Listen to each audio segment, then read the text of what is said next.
like to introduce the director of Invictus, Clint Eastwood.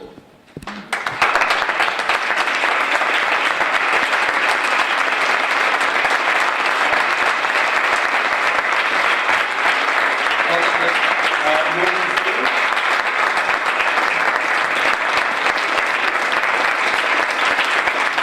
And Damon.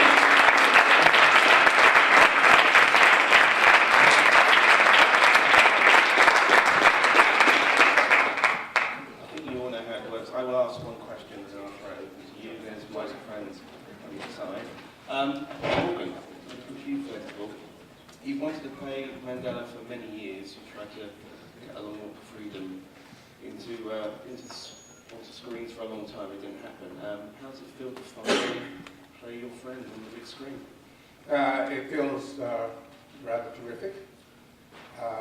This is a situation that was meant to be, meant to happen, and I know that it's a situation that was meant to happen because I got Clint directly. Cool. Did you feel a lot of responsibility? No. Fair enough. Okay, questions? First one then, front row, and then the lady, please.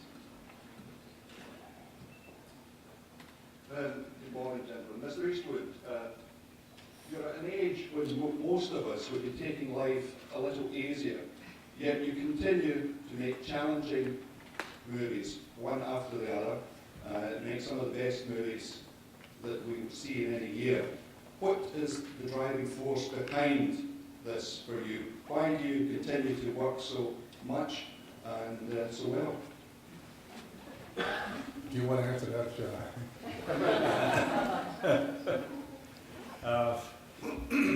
You know, I just don't, age is, I've sort of planned on not working at this particular time in life, but nobody can plan on what they're going to do at, when you reach my age of 49, 39, whatever Jack Benny was. I just feel that I'm enjoying work more now than I ever have, or just as much, certainly. And I'm at an age where I can take on more challenges than I have in the past, because I know more. Of course, also at this age you can forget more, but I'm trying to avoid that.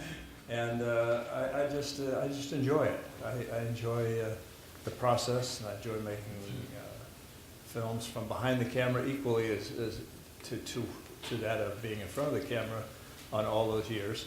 And I have no real reason. I'm kind of vamping around now, but I don't.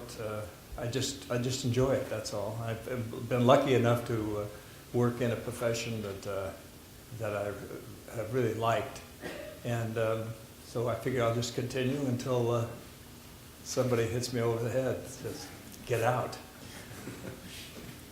Matt, you always look very handy when you're fighting in your other films. How does that compare to the game of rugby? And do you think the other players held back from rucking Matt Damon? Yeah. And the biggest reason being that it was Matt Damon's stunt double who was in there most of the time. Yeah, I mean, look, anytime you're making a movie, it's all choreography, except for this game. It's really tough to choreograph. It's a bit more uncontrolled, and so a lot of the stuff that we shot was what we called free play, which was just letting these guys go, just nail each other, and then and then Clint captured that. So yeah, there was a lot of it. There was a whole physical challenge for me to get ready for the role, just because I was playing a very famous man who everybody knows, and so it's like any job. It's a magic trick, really. You kind of look at it and think about, okay, well, what can get me in trouble here, and what can really take people out of the movie? Because ultimately, your only job is to, if somebody doesn't believe you for even a moment, then you've failed at your job, and you're taking them out of the story. So you have to try and troubleshoot. When you're like a year away from doing it, okay, what can kind of land me in trouble here, and what do I have to solve? So Clint helped me out. I talked to him a lot about, Francois is a big guy, and I'm an average size guy. So I go, all right, people know what I look like, and they know what he looks like. how are we going to get around this? And you know, Clint said, well, I can, you know, maybe you won't look 6'4", but maybe people won't say, oh, he's 5'10". You know, maybe we can just get people to not ask the question. And if we, you know, little tricks of putting the camera higher and framing me to look a little larger in the foreground, or little things, or, you know, a little insole in my shoe to give me another inch of height, you know, little things like that. And then obviously a lot of work in the gym and on the accent and stuff like that to try to be believable. Can we get that guy there, please? Yes, for Mr. Eastwood, just following on from that question, I wonder from the filmmaker's point of view, what the particular challenge were of putting on that end rugby match in comparison to a dramatic scene. I didn't get that again. What were the particular challenges of staging the rugby match in comparison to, say, dramatic scenes? Oh, finding Jonah Lomu. The rugby, I didn't grow up with rugby, but I went and saw a lot of, talked to a lot of people who played. I talked to the coach at the University of California, a rugby player named Jack Clark, and he kind of gave me a whole rundown of the game, and then I watched his practices and watched everything they did there, and then just kind of got ideas about it. Then when I got to South Africa, we had Chester and Francois, various people who had actually been in the game. So after you've talked to everybody, you kind of get a feeling of it. And I felt that we hired rugby players to play all the acting parts, except with the exception of Matt and one or two others. But they were all people that came up to the game real fast, and so we just had them play. And Chester Williams was our coach. He just would tell the players, say, let's just play proper rugby. And so they'd be hitting out there and hitting hard. And so it was our biggest challenge was to stay out of the way. And so we did. We got in there, and our camera crew is used to working on the fly, and that's the way we approached it. Can we do you and then the lady? Hello. There's also a question for Mr. Eastwood.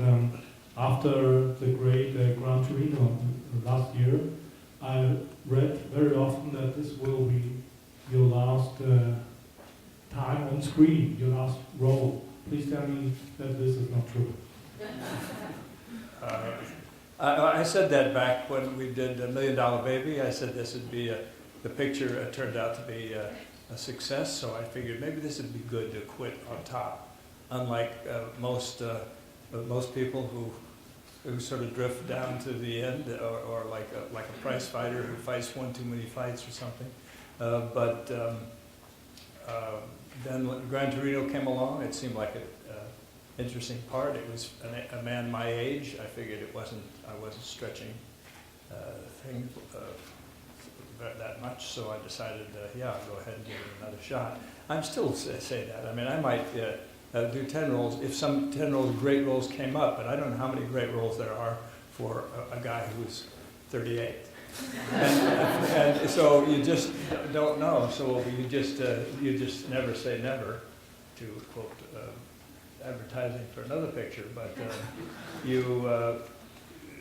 I had always planned when I started directing in 1970 that after a few years I'd get tired of looking at myself on the screen and say, well, okay, let's not do that anymore. But I just continued on. Every once in a while something pops up, and I'm not saying it won't happen again, but probably the odds get less as you set yourself for the roles that fit your age group. I have a question for Mr. Clint Eastwood as well. This I do bucket list too. Did Nelson Mandela see the final film, and what was his reaction? And I'd also like to ask you if you were talking to him during making the film or before,